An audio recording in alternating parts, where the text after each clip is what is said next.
Hello, welcome to the morning news. Our top story today takes us to Peru.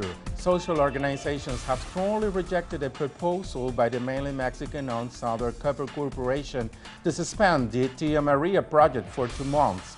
Unions and social organizations agreed the proposal was an attempt to deceive workers. They also called for a 48-hour general strike on May 26 in 6 of the country's 25 regions. The protesters claim that the $1.4 billion project represents a serious threat to the local environment. On Friday, President Ollanta Humala called on all sides to refrain from further violence. 3 people have died and dozens injured since the conflict began 7 weeks ago.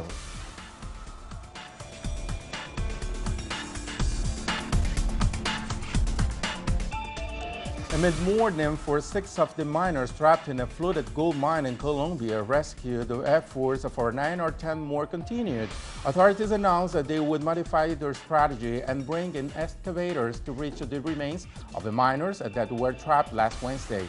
6 corpses were recovered Friday from the Rio Sucio mine, located about 135 miles northwest of the capital of Bogotá. Shortly after 12:15, a fight broke out inside Twin Peaks. We had officers here on the scene. We were extremely fortunate to have our best, most well-trained officers here, and that was our tactical unit. They were here for the specific reason of we knew there was going to be trouble at this biker event. A note to our Latin American news roundup. It begins in Mexico, where the June 6 local elections have been shadowed by violence against candidates. The national leader of the PRD party, Carlos Navarrete, called on all political parties to take measures in light of the violence against candidates campaigning ahead of the local elections in June 6. He said organized crime should not be permitted to instill fear among voters. His statement comes after 2 mayoral candidates were murdered last week. More than a dozen candidates across the country have been killed, kidnapped, or threatened since January. The farm workers of San Quintín achieved another victory against abusive agribusiness in the northwestern state of Baja California. They will now be paid $15 a day for an 8-hour shift. 4 of the workers arrested last week were also released as a part of the 13 federal agreements they achieved last week, including the right to form a union, medical care, among others.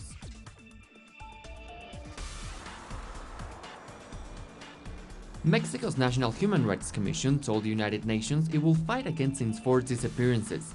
The institution assured the UN it will pressure Mexican authorities to carry out thorough investigations of enforced disappearances and bring those responsible to justice. According to official figures, there are over 23,000 missing people in Mexico. Chinese Prime Minister Li Keqiang will arrive in Latin America on Monday. He is scheduled to visit Brazil, Colombia, Peru, and Chile to discuss Chinese investment and cooperation projects. The Prime Minister is expected to announce new projects, including a major railway that will facilitate cargo transportation across South America. In Brazil, Li will take the opportunity to offer a $50 billion investment deal to help the 2016 Summer Olympics host overhaul its infrastructure.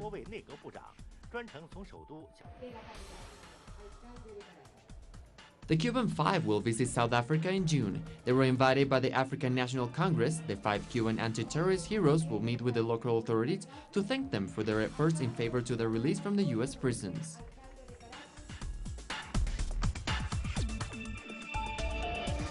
In Waco, Texas, about 200 rival biker gang members began a brawl inside the sports bar that ended in a bloodbath in the parking lot. The confrontation left 9 people dead and 18 injured. At least 100 people have been arrested. Local police blamed the restaurant's manager for failing to report the fight on time. But police also failed to contain the violence, despite saying they weren't seen prior to the gang battle. Saudi Arabia resumed airstrikes on Yemen immediately after a 5-day humanitarian truce expired. The ceasefire was not fully respected as fighting on the ground continued throughout the weekend. Relief organizations said aid that entered the country during the truce was not enough to avert the looming humanitarian crisis. The United Nations envoy to Yemen called on the Saudi government to extend the ceasefire for at least another 5 days. Burundi President Pierre Nkurunziza reappeared Sunday in the capital of Bujumbura for the first time since an attempted coup last week.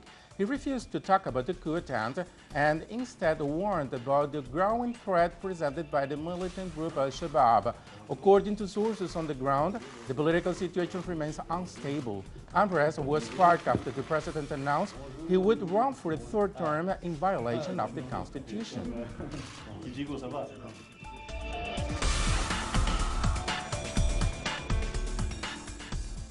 And in sports, the Spanish Football League came to an end on Sunday. The Barcelona Football Club won the tournament after beating Atletico de Madrid by one goal scored by Argentinian striker Lionel Messi.